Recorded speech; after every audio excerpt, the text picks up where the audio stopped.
Hello guys, आप सभी का हमारे यूट्यूब चैनल फास्ट तैयारी में बहुत बहुत हार्दिक स्वागत है। तो साथियों, इस वीडियो में हम बात करने वाले हैं लेखपाल भर्ती के बारे में।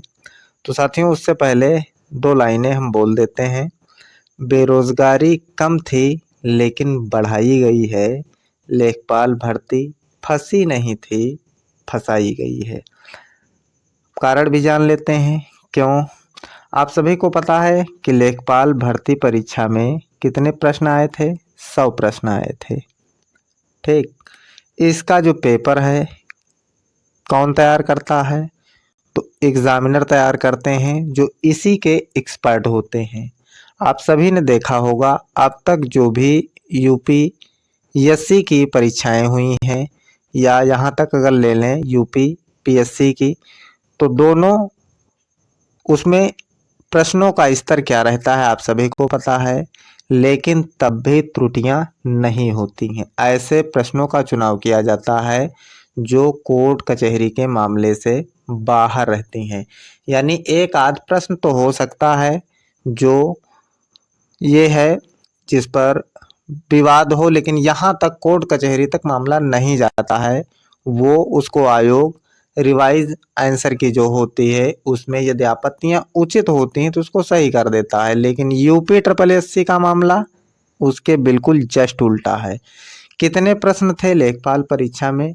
करीब देखा गया है कि 10 से कम नहीं प्रश्न थे जिन पर आपत्तियां गई। बहुत सारी आपत्तियां गई थीं। जो वाजिब आपत्तियां थी उनको भी आयोग ने नहीं माना, आयोग ने उनको भी नहीं माना। और जो आपत्तियां की गई रिवाइज आंसर की आई, उसमें जो मन हुआ वही प्रश्नों का विकल्प, एक का विकल्प चेंज किया था और एक प्रश्न को कॉमन कर दिया था, और कोई ज़्यादा खास परिवर्तन हुआ नहीं। आप बताइए साथियों कि इतने प्रश्न जो त्रुटिपूर्ण थे उनमें अगर आयोग परिवर्तन कर देता तो उसके पास से क्या जाते? जो हम नहीं कहते हैं कि सभी प्रश्नों को चेंज कर देता या सभी प्रश्नों पर कॉमन नंबर देता, लेकिन जिनकी जो आपत्तियां गई थीं और जो आपत्तियां सही थीं, उचित थीं, उनको देखते और इसका सॉल्यूशन अगर आयोग ही कर देता तो मामला कोर्ट कचहरी को नहीं जाता। तो साथियों, इससे पता चलता है कि क्या यहाँ पर पेपर बनाने वाले जो होते हैं एक्सपर्ट वो अलग से होते हैं, वहीं अगर देखा जाए यूपीएससी में तो क्या वे अलग से होते हैं? ये सब जानी बूझी जो है एक साजिश होती है। इसमें फायदा दोनों का होता है, चाहे आयोग हो चाहे सरकार। आयोग का फायदा ये है, ये भर्ती लटक गई है तो इस पर काम करना उसने बंद कर दिया है। और सरकार का फायदा ये है, अब तक जो पेमेंट करती सैलरी के रूप में वो अभी तक बच रही है। सेकंड बात करें, यदि उज्ज्वला वाले प्रश्न की बात करें तो उज्ज्वला वाला जो प्रश्न था ये विवाद में क्यों आया? चाहता तो आयोग अगर तो इस पर कॉमन नंबर दे देता या इस प्रश्न को डिलीट ही कर देता, लेकिन आयोग ने ऐसा नहीं किया और मामला कहाँ तक पहुँचा? कोर्ट तक पहुँचा। कोर्ट में इसका सॉल्यूशन आया कि इसका जो है कॉमन नंबर नहीं मिलेगा। इसमें दो विकल्प ए और डी को मान लिया गया, जिसका सही है उनको ये नंबर मिल जाएगा। तो साथियों, उसके बाद सभी साथी डबल बेंच में चले गए। अब बहुत सारे साथी जो हैं इंतजार में बैठे हैं कि इस पर कॉमन नंबर मिल जाए।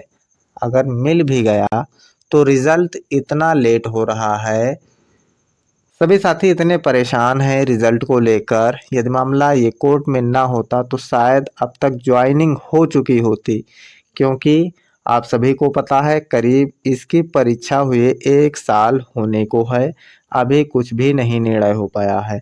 तो साथियों, ये सब आप सभी समझ रहे हैं, आप सभी देख रहे हैं कि ये सब चाल होती है भर्ती फंसाने की। तो साथियों, अब रिजल्ट की बात करें तो रिजल्ट जो है अभी आपका रिजल्ट नहीं आने वाला है जब तक सब कुछ मामला क्लियर नहीं हो जाता। यानी जो भी पेंडिंग में याचिकाएं पड़ी हैं उन पर जब तक फाइनल डिसीजन नहीं आ जाता है तब तक कुछ भी नहीं होने वाला है।